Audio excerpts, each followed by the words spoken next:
Apa bedanya pemikir kritis dan pemikir bukan kritis? Nah, ini sebenarnya ya jawabannya tadi sudah dijelaskan di bagian slide sebelumnya tadi, bahwa kalau pemikir kritis itu dia mampu mencari informasi yang relevan, kemudian memisahkannya dengan informasi yang tidak relevan.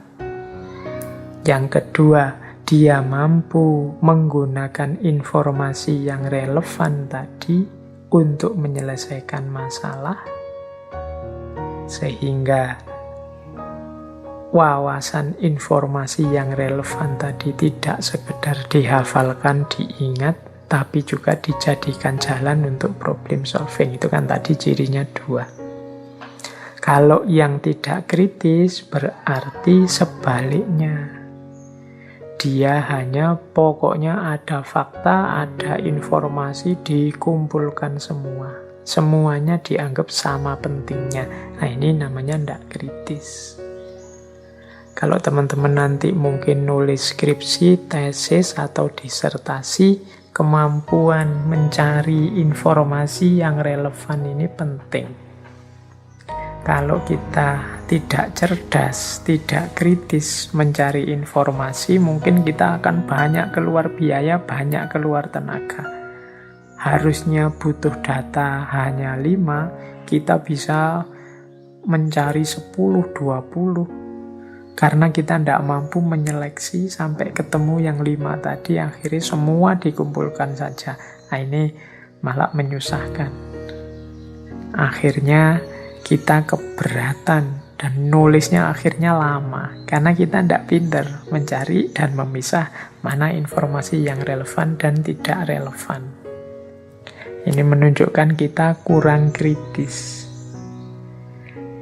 Cirinya yang bukan kritis yang kedua adalah tidak melihat, menangkap, atau mampu mengolah masalah inti. Ya karena dia hanya menghafalkan fakta, menghafalkan informasi, akhirnya tidak mampu mengelola persoalan, tidak mampu menyelesaikan masalah.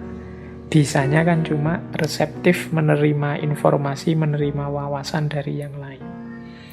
Nah, ini juga ciri kalau kita teorinya banyak, konsepnya banyak, hafal hikmah-hikmah di mana-mana, tapi tidak bisa kita terjemahkan dalam kehidupan sehari-hari untuk menyelesaikan masalah-masalah kita, kemungkinan kita memang kurang kritis. Nah, jadi kemampuan kritis ternyata penting. Ya, saya ingat ngaji filsafat kita ini sudah hampir 300 mungkin, ya sudah 290-an mungkin sekarang seri. Oh, itu kan sebagai sebuah informasi mestinya dia sudah sangat banyak, sudah meludak kemana-mana itu sebagai bentuk informasi. Tapi teman-teman sebagai pemikir yang kritis harusnya mampu memilah mana yang relevan, mana yang tidak relevan. Oh, gagasan tokoh ini luar biasa sih, tapi untuk kehidupanku di Indonesia hari ini tidak terlalu relevan. Ada sisi-sisi yang tidak cocok diterapkan. Nah, ini kemampuan kritis. Wah, Indonesia kita ini, situasi di sekeliling kita ini sekarang ada problem ini. Solusi yang tepat menurut saya ya teori ini, dari tokoh ini, yang saya sudah paham sebelumnya. Mari kita wujudkan teori ini. Nah, itu namanya kemampuan kritis. Jadi mampu memilah-milah. Saya tidak akan bilang bahwa 290-an sekian ngaji filsafat itu semuanya penting dan relevan. Pasti ada sangat banyak wawasan yang tidak relevan untuk hidup kita. Dicatat ya, tidak relevan loh. Tidak relevan itu bukan berarti keliru. Tapi ruang dan waktunya tidak cocok, momennya tidak pas. Mungkin nanti kalau momennya pas, ya dia dipakai lagi, dia sesuai lagi, bisa diambil lagi. Makanya istilahnya relevan. Jadi bukan informasi yang salah, tapi informasi yang tidak relevan. Tidak relevan itu untuk menyelesaikan masalah kita hari ini, untuk problem kita hari ini, dia tidak bisa digunakan. Itu namanya tidak relevan. Tapi kalau bisa digunakan, namanya relevan. Yang tidak digunakan bukan berarti salah. Mungkin dia cocoknya untuk situasi yang lain. Jadi inilah bedanya pemikir kritis dan pemikir bukan kritis.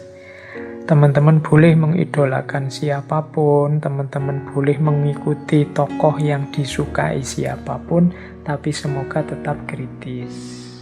Kritis itu tadi kemampuan memilih data yang relevan. Kok ada dari tokoh yang saya kagumi, Pak, ini beberapa gagasannya tidak relevan dalam hidup saya. Ya, diingat-ingat saja, tidak relevan itu bukan berarti salah. Tapi gagasan itu untuk situasimu hari ini, saat ini tidak cocok. Kan itu saja. Mungkin besok kalau situasinya berubah, dia cocok lagi, sesuai lagi.